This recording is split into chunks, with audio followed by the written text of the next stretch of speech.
আল্লাহ পাক রব্বুল আলামিন সূরা আরাফের 175 নম্বর আয়াতে আল্লাহ বলেন, হে রাসূল, তাদেরকে সেই ব্যক্তির ঘটনা পড়ে শোনাও। ও রাসূল, আপনি আপনার উম্মতদেরকে ওই ব্যক্তির ঘটনা পড়ে শোনান। কোন ব্যক্তি? ওই ব্যক্তির নাম ছিল বালআম বাউরা। কি নাম ছিল? কি নাম বলেন? বালআম বাউরা। এই ব্যক্তি অনেক বড় আবেদ ছিল। ইবাদত করতে করতে করতে করতে আল্লাহর সাথে এমন সম্পর্ক হয়ে গেছে, এই ঠোঁটের ফাঁক দিয়া যা উচ্চারণ করে আমার আল্লাহ সঙ্গে সঙ্গে কবুল করে নেয়। আরো আসতে বলে, আমার আল্লাহ সঙ্গে সঙ্গে কবুল করে নেয় যা বলে মুখ দিয়ে। কারণ ইবাদত করলে সম্পর্ক হয় কার সঙ্গে? মোহাব্বত বাড়ে কার সঙ্গে? আল্লাহর সাথে মোহাব্বত বাড়ে, আল্লাহর সঙ্গে প্রেমের সম্পর্ক হয়ে যায়। বান্দা যত ইবাদত করবে সম্পর্ক হবে আল্লাহর। কার বলেন? দুনিয়ার মানুষের কাছে টাকা দিয়ে সম্পর্ক কেনা যায়, দুনিয়ার মানুষের কাছে দলের জন্য সম্পর্ক হয়, পদের জন্য সম্পর্ক হয়, কিন্তু এই পদ, এই পদবী চিরদিন টেকে না। কথা ঠিক কিনা? কিন্তু ইবাদতের মাধ্যমে আমার আল্লাহর সঙ্গে বান্দার সম্পর্ক কেমন হয়?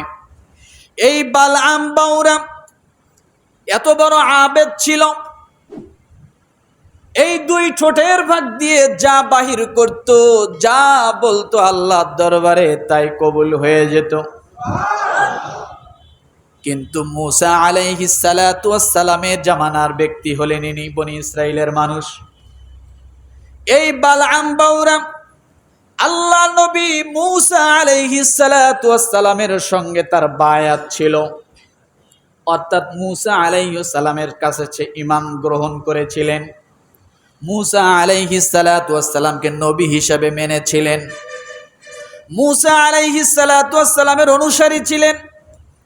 কিন্তু মূসা আলাইহিস সালাতু ওয়াস সালাম এক এলাকায় থাকতেন, বালআম বাউরা আরেক এলাকায় থাকতেন।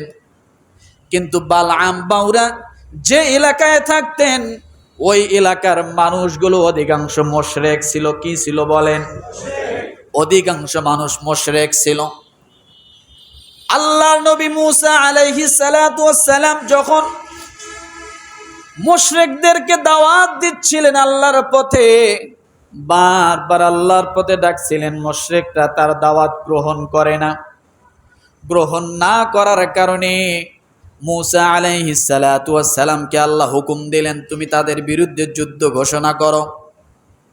হযরতে মূসা আলাইহিস সালাতু ওয়াস সালাম যখন যুদ্ধ ঘোষণা করলেন ওই বালআম বাউরার এলাকার মানুষের সঙ্গে, কিন্তু বালআম বাউরা ওই এলাকায় বসবাস করে। যখন এলাকার মুশরিকরা জানতে পারলো মূসা আমাদের সাথে যুদ্ধ করবে, মূসা আলাইহিস সালাতু ওয়াস সালাম যুদ্ধ করবে এই কথা যখন বুঝতে পারলেন, ওই মুশরিকরা নিশ্চিত জানলেন যে আমরা কোনোদিন জয়লাভ করতে পারবো না মূসার কাছে।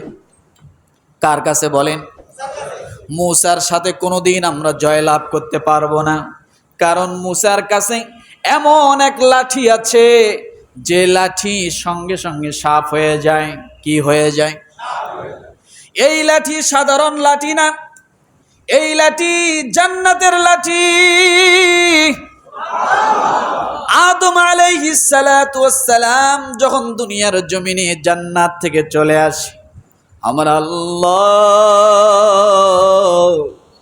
ডাক দিয়ে বলেন, নবী আদম রে, দুনিয়ার জমিনে যাচ্ছ, কিছু সামানা জান্নাত থেকে নিয়ে যাও, জান্নাত থেকে কিছু সামানা নিয়ে যাও। জান্নাত থেকে সামানা আনতে যায় হযরতে মূসা আলাইহিস সালাতু ওয়াস সালাম ওই লাঠিটা জান্নাত থেকে নিয়ে, আদম আলাইহিস সালাতু ওয়াস সালাম ওই লাঠিটা জান্নাত থেকে নিয়ে দুনিয়ার মধ্যে আসছিলেন। আদম আলাইহিস সালাতু ওয়াস সালাম থেকে পর্যায়ক্রমে মুসা আলাইহিস সালাতু ওয়াস সালামের হাতে আমার আল্লাহ তাআলা লাঠি তার জিম্মাদারিতে দিয়া দেয়।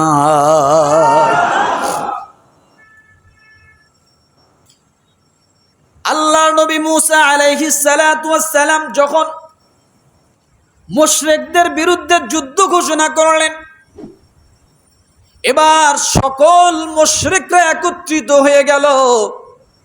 সকল মুশরিকরা একত্রিত হয়ে বালআম বাউরার কাছে গেল, কারণ সব লোকেরা জানতো বালআম বাউরা যা বলবে তাই হবে।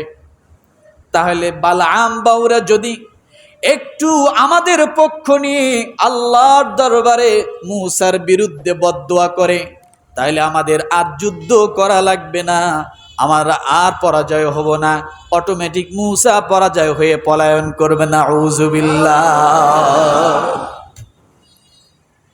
নবীরা কি পলায়ন করার ব্যক্তি? কথা বলে। নবীরা কি পলায়ন করার ব্যক্তি? নো। কারণ আমার নবীর সঙ্গে কার সম্পর্ক? কার সম্পর্ক? আল্লাহর সম্পর্ক। নবীরা পলায়ন করে না। শয়তানের সাথে যাদের সম্পর্ক তারাই একমাত্র পলায়। যদি আল্লাহর সঙ্গে সম্পর্ক থাকতো পলান লাগতো না, পলানো লাগতো না, পলানো লাগতো না। মুসা আলাইহিস সালাতু ওয়াস সালামের সঙ্গে সম্পর্ক কার? জোরে বলেন। সব মুশরিকরা যখন বিপদে পড়ে গেল, এই মুহূর্তে বিপদ থেকে আমাদেরকে উদ্ধার করার মতো বালআম বাউরা ছাড়া আর কেউ নাই। শুধু বালআম বাউরা দোয়া করবে, আল্লাহ মুসাকে তুমি হটায়া দাও। এই কথা বলার সঙ্গে সঙ্গে মুসা হটে যাবে বা পরাজয় বরণ করবে। সমস্ত মুশরিকরা চলে আসলো। সমস্ত মুশরিকরা যখন বালআম বাউরার কাছে চলে আসলে, এসে বলল, ও বালআম বাউরা, আপনার কাছে আমাদের একটা আরজি। আপনি আমাদের কওমের লোক, আপনি আমাদের বংশের লোক, আপনি আমাদের এলাকার মানুষ, আপনার অনেক মর্যাদা, আপনি দুই ঠোঁটের ফাঁক দিয়ে যা বলেন তাই আল্লাহ কবুল করে নেয়। ও বালআম বাউরা, আমাদের বিপক্ষে লড়ার জন্য মুসা পত্র রওনা করবে, যুদ্ধ ঘোষণা করেছে। আপনি যদি শুধু মুখ দিয়ে একটু বদদোয়া করেন মুসার জন্য, তাহলে মুসা ওখানে হালাক হয়ে যাবে, ধ্বংস হয়ে যাবে। মুসা পরাজয় বরণ করবে, সে আর সামনে আগাইতে পারবে না। কি করতে পারবে না? সামনে আগাইতে পারবে না। এই কথা যখন বললেন, বালআম বাউরা আল্লাহর নবী মুসা আলাইহিস সালাতু ওয়াস সালামের প্রতি ঈমান আনছেন, কথা ঠিক কিনা? বালআম বাউরা ডাক দিয়ে বলেন, ও মুশরিকরা, তোমরা শোনো, তোমরা এমন একটা দরখাস্ত আমার কাছে নিয়ে আসছো, আমার জীবন বেঁচে থাকা পর্যন্ত কোনোদিন আমি মুসা নবীর বিরুদ্ধে আমি বদদোয়া করতে পারবো না। কি করতে পারবো না? মুসার বিরুদ্ধে বদদোয়া করতে পারবো না। তোমরা চলে যাও।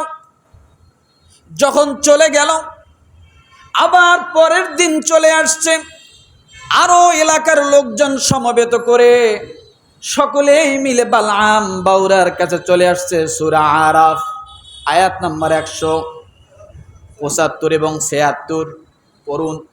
বালআম বাউরার কাছে আবার চলে আসছে। আসার পরে যখন সমস্ত লোক, আরো বেশি করে লোক নিয়ে আসছে, বালআম বাউরাকে কোনোভাবে বোঝানো যায় কিনা। বালআম বাউরাকে যখন বোঝানোর চেষ্টা করলেন, বালআম বাউরা ডাক দিয়ে বলে, না না, আমার দ্বারা এটা সম্ভব না। আল্লাহর নবী মুসার বিরুদ্ধে আমি কোনোদিন অভিযোগ করতে পারবো না, বদদোয়া করতে পারবো না।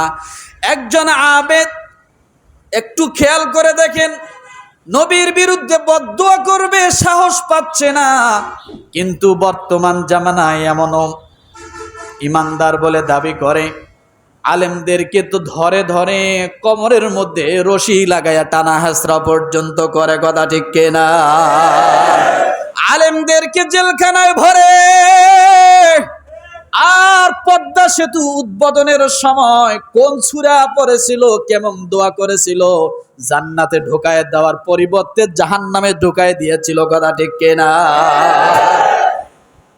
আলেম না থাকলে, এ দুনিয়ার জমিনে আলেম যদি না থাকে, দোয়া করতে বলবেন যে আপনি একটু দোয়া করেন যাতে আমার বাপ মারা জান্নাতে নিয়ে যায়, দোয়া অটোমেটিক জাহান্নামের পক্ষে হয়ে যাবে। ছিল না? করে নাই? করে নাই? পদ্মা সেতু 100 কোটি টাকার উপরে খরচ করে উদ্বোধন করলো, কিন্তু কপালে জুটলো না একজন আলেম দিয়ে কোরআন তেলাওয়াত করার। কি কোরআন তেলাওয়াত করছে যা কোরআনেও নাই, কোথাও নাই, বাংলা কিতাবেও নাই। কথাটা বোঝেন নাই মনে হয়? মানে ওই রকম নাই যেরকম পড়ছে। আর কোন কারি সাহেব পড়ছে দেখছিলেন তো? দেখেন নাই মনে হয়? নাহলে ভিডিও তো আছে নাকি? আবার দেখেন, ঝালাই করে নিয়েন। দেশে যদি আলেম ওলামা না থাকে তাহলে এইরকম পরিস্থিতি হবে। আরো যদি হয়তো ভাগ্য ভালো মরে নাই, সেসব মরলে মনে হয় ওই জায়গা দিয়ে মনে হয় জানাজা কমপ্লিট করানো লাগতো। আর যদি ওটা সাহস না পাইতো তাহলে পায়ের মধ্যে রশি বাইন্ধে কুকুর মারা গেলে যেমন টেনে এসে ডাস্টবিনে ফেলানো হয়, এই পথ ছাড়া ভিন্ন কোনো পথের অবলম্বন ছিল না। কথা বোঝেন নাই? আমার ভাইরা, এই বালআম বাউরার কাছে দ্বিতীয় দিন গেল। দ্বিতীয় দিন যাওয়ার পরে যখন তার কাছে সব লোক আরজি করল, আপনি শুধু মুখ দিয়ে বলবেন মূসা হটে যাবে, মূসা সামনে আসতে পারবে না, মূসা ধ্বংস হয়ে যাবে। আপনি শুধু একটি বার আপনি বদদোয়া করুন। বালআম বাউরা ডাক দিয়ে বলেন, না না, আমি নবী মূসার বিরুদ্ধে হাত উঠানো তো দূরের কথা, আমি সামনে অগ্রসর হতেই পারবো না। যখন সব লোক বুঝতে পারলো বালআম বাউরার দ্বারা কাজ হবে না, তাহলে বালআম বাউরাকে রাজি করানোর জন্য কোন পথ অবলম্বন করতে হবে? ওই সমস্ত মুশরিকরা বালআম বাউরার বাড়িতে যায়া হেড অফিসের মধ্যে চলে গেছে। বলেন নাউজুবিল্লাহ। কোথায়? হেড অফিসে, প্রধানমন্ত্রীর কাছে। ঘরের প্রধানমন্ত্রী কে? পুরুষ না মহিলা? কথা বলেন। বাইরে ডিসি এসপি যাই হন, ঘরে যায় কি কাইট? ঘুষের মাস্টার। কিসের মাস্টার? ঘরে যে আছে সে কিসের মাস্টার? ঘুষের মাস্টার। পুরুষ খামাকা ঘুষ খায় না, ওইদের চাপে পরে ঘুষ খায়। কথা ঠিক না? ঘরে যে আছে তার প্যান প্যানানি জ্ঞান জ্ঞানানি গয়না বানায় দিতে হবে, 5 তলা বাড়ি করতে হবে, টাকা দিতে হবে, শাড়ি কিনে দিতে হবে, মার্কেট করতে। এই যন্ত্রণায় পুরুষ আর বাইসে পারে না, ঘুষ না খায় উপায় নেই। ওটা হলো ঘুষের মাস্টার। সবাই আবার না। কথা ঠিক না? আমার বাইরে মুশরিকরা সব চলে গেল। জায়গা মতো হাত দিতে হবে, জায়গা মতো ঘুষ দিতে হবে, জায়গা মতো বান্ডিল দিতে হবে, কারণ বাঁশের চেয়ে কঞ্চির জোর বেশি। কথা ঠিক কিনা? নেতায় খায় না, কিন্তু নেতারা চামচা সব খায়া সাফ করে দেয়। নেতা নিজ হাতে পকেটে নেয় না, সোর্সের মাধ্যমে ঘুরাইয়া আবার পেঁচাইয়া খায় নাকি? এই জন্যে তো পিয়ন 400 কোটি টাকার মালিক হয়েছিল। কে কে? পিয়ন 400 কোটি টাকার মালিক নিজে স্বীকার করে। আশ্চর্য কথা না? তাইলে বোঝা গেল পিয়ন হইলে জাগা মতো হওয়া লাগে। কথা ঠিক না? আমার ভাইরা, বস্তা ভরা টাকার বান্ডিল নিয়ে আসছে। নিয়ে আসার পরে বালআম বাউরার বউয়ের কাছে দিছে, দিয়ে বলেছে এই যে বস্তা ভরা দিলাম, লাগলে আরো দিব, যা চাইবেন তাই দিব। কোন রকম ভাবে আপনি বালআম বাউরাকে একটু আপনি রাজি করান। যদি একটা বার রাজি হয়, আপনি যা চাবেন, স্বর্ণ গহনা টাকা পয়সা, আরো কয় বস্তা টাকা লাগবে সব দিব। আপনার দায়িত্ব হলো বালআম বাউরাকে মূসার বিরুদ্ধে আল্লাহর কাছে বদদোয়ার জন্য রাজি করানো। টাকার বস্তা পায়া হুশ আছে? কথা বলে। 500 টাকার একটা নোট রাস্তায় পড়ে পেলে হুশ থাকে না, কত মাইনাস প্লাস যোগ বিয়োগ শুরু হয়ে যায়, সূত্র টানা শুরু হয়ে যায়। এই 500 পাইলাম, কি করব? মোটামুটি ব্যঞ্জনের 2টা প্যাকেট হবে, কথা ঠিক না? মোটামুটি 400 টাকা দিয়ে 50 জিবি এমবি হবে, খুশি কি? কথা ঠিক না? এই এক মনে করেন 500 গজ দূরে যাইতে 5টা চিন্তা তার এই 500 টাকা নিয়ে মাথায় আসছে। আবার চিন্তা করে, যা 500 টাকা পাইছি, একটা বড় মাছ নিয়ে যাই। আবার এ চিন্তা করে, একটা মুরগি হলে তো মোটামুটি আজকে খাওয়াটা ভালোই হবে। টাকা কত? 500 টাকার লোভ সামলাতে পারে না, 1 বস্তা টাকা পাইছে। টাকা পাইয়া খাটের তলে রাখিয়া রাতের বেলা শুইছে। শোয়ার পরে স্বামী আর স্ত্রী তো নাকি, আমরা না হয় স্বামী স্ত্রী